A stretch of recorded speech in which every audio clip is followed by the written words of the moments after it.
Legend online classes sociology సబ్జెక్ట్లో భాగంగా కులము అనే టాపిక్లో మనం ప్రజెంట్ కంటిన్యూ అవుతున్నాం.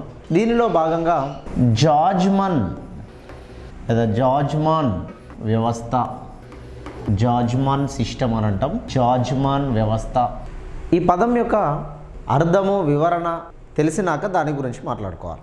జాజ్మన్ అనే ఈ పదము, జాజ్మన్ అనే పదము యజమాన్ అనే సంస్కృత పదము నుండి వచ్చింది. జాజ్మన్ అనే పదము యజమాన్ అనే సంస్కృత పదం నుండి వచ్చింది. ఈ యజమాన్ అనే సంస్కృత పదము దీని యొక్క అర్థం ఏంటి, మరి జాజ్మన్ అంటే ఏంటి, యజమాన్ అనే సంస్కృత పదం నుండి దీన్ని ఎందుకు తీసుకోవాల్సి వచ్చింది? జాజ్మన్ అనగా ఒక కుల సముదాయం యొక్క దీని వివరణని అర్థం చేసుకోవాలి. ఎప్పుడైనా ఒక కుల సముదాయం యొక్క లేదా కుల సమూహం యొక్క సేవలని, ఒక కుల సమూహం యొక్క సేవలని మరొక కుల సమూహము వారు వినియోగించుకోవడం. ఈ డెఫినేషన్ని ఆస్కార్ లెవిస్, ఈ డెఫినేషన్ ఇచ్చినటువంటి వ్యక్తి ఆస్కార్ లెవిస్ అనే ఒక చరిత్రకారుడు. ఆస్కార్ లెవిస్ అనే ఒక చరిత్రకారుడు ఒక కులం సమూహం యొక్క సేవలని మరొక కుల సమూహము ఉపయోగించుకోవడం, దీనినే కుల వినిమయము అని కూడా పిలుస్తారు. దీన్నే కుల వినిమయము అంటే ఉపయోగించుకోవడం అని అర్థం.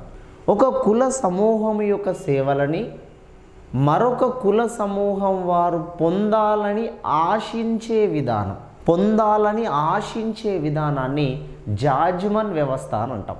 ఒక కులం యొక్క సర్వీసుని నేను వాడుకోవాలి అని అనుకోవడం, దీనిని జాజ్మన్ అనాలి. ఎగ్జాంపుల్, మనకి ఎక్స్ అనే కులం యొక్క సేవలని వై అనే కులం వారు పొందాలని అనుకుంటే, ఎక్స్ అనే కులం వారి యొక్క సేవలని వై అనే కులం వారు పొందాలి అని అనుకుంటే వీరు ఆశించే విధానాన్ని జాజ్మన్ అని అంటాం. నేను వాళ్ళని ఆ సేవని వినియోగించుకోవాలి అని నేను అనుకుంటున్నా. నేను డబ్బు ఇస్తానా, దానికి బదులు ఇంకొక సర్వీస్ నేను చేస్తానా, లేదా డబ్బు ఇవ్వకుండా వాళ్ళని బెదిరించి సేవ చేయించుకుంటానా, వాళ్ళకి భయపెట్టి సేవ చేయించుకుంటానా సెకండరీ. నేను వారి సేవలని వినియోగించుకోవాలని నేను ఆశపడే విధానాన్ని జాజ్మన్ అని అంటాం. ఇందులో జాజ్మన్ అంటే ఇందులో సేవ పొందేవారు ఎవరైతే ఉంటారో వాళ్ళని జాజ్మన్ అంటాం. జాజ్మన్ అంటే సేవలు పొందేవాడు లేదా అనుభవించేవాడు. సేవ చేసేవాడిని అంటే ఇక్కడ పర్దాన్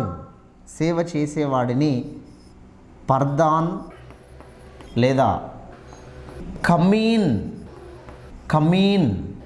సేవ చేసేవాడిని పర్దాన్ లేదా కమీన్ అంటాం. సేవలు పొందేవాడిని లేదా సేవలు అనుభవించేవాడిని జాజ్మన్ అని పిలుస్తాం. అంటే ఈ పదాన్ని జాగ్రత్తగా అర్థం చేసుకోకపోతే ఈ సిస్టమ్ అర్థం కాదు మనకు. ఇక్కడ జాజ్మన్ అనే పదము గురించి మనం మాట్లాడుతున్నాం. జాజ్మన్ సిస్టమ్ గురించి హిందూ జాజ్మన్ సిస్టమ్ అని విలియం వైజర్ హిందూ జాజ్మన్ వ్యవస్థ అని విలియం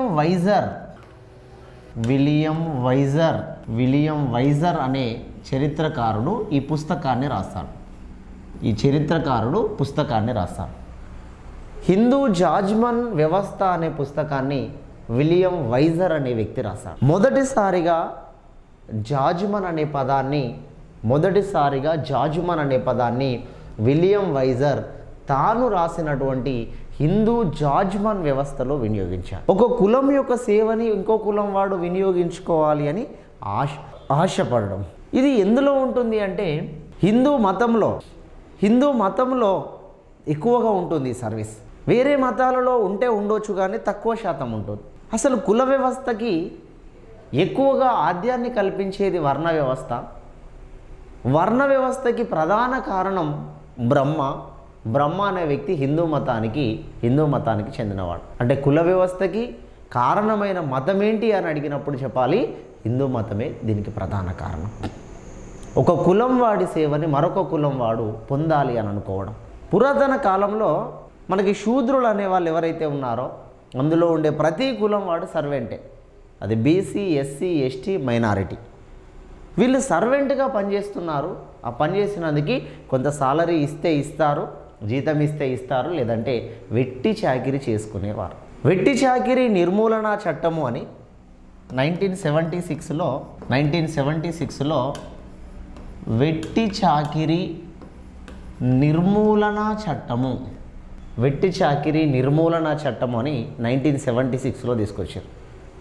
అంటే 1976 వరకు కూడా ఆ శూద్ర కులాలకి సంబంధించిన వారు కొంత ఫ్రీగానే సర్వీస్ చేసుకుంటూ వచ్చారు. ఫ్రీగా సర్వీస్ ఎందుకు చేయాలా? నీ పూర్వజన్మ పాపం రా, నువ్వు చేసుకున్నటువంటి పాపం ఇది, బ్రహ్మదేవుడు నీకు పెట్టినటువంటి శాపం ఇది అని రకరకాల చరిత్రలు అల్లి ఆ శూద్ర కులాల్లో ఉండే అటువంటి వాళ్ళని సర్వెంట్స్గా వినియోగించుకున్నారు. అందుకోసమనే యజమాన్ అనే అటువంటి పదము నుండి, యజమాన్ అనేది ఒక సంస్కృత పదం, దీని నుండి జాజ్మాన్ అనేది వచ్చింది. ఒక కులం యొక్క సమూహం యొక్క సేవలని మరొక కులం వాడు పొందాలి అని అనుకొని ఆశపడడం. దీన్ని ఆస్కార్ లెవిస్ అనే వ్యక్తి వివరించాడు. కుల వినిమయం అని కూడా దీన్ని పిలుస్తాం. జాజ్మాన్ అంటే సేవను పొందేవాడు లేదా అనుభవించేవాడు. పరదాన్ లేదా కమీన్ అంటే సేవ చేసే అటువంటి వాళ్ళని. ఇట్లా కుల వ్యవస్థలో ఇదొక భాగం.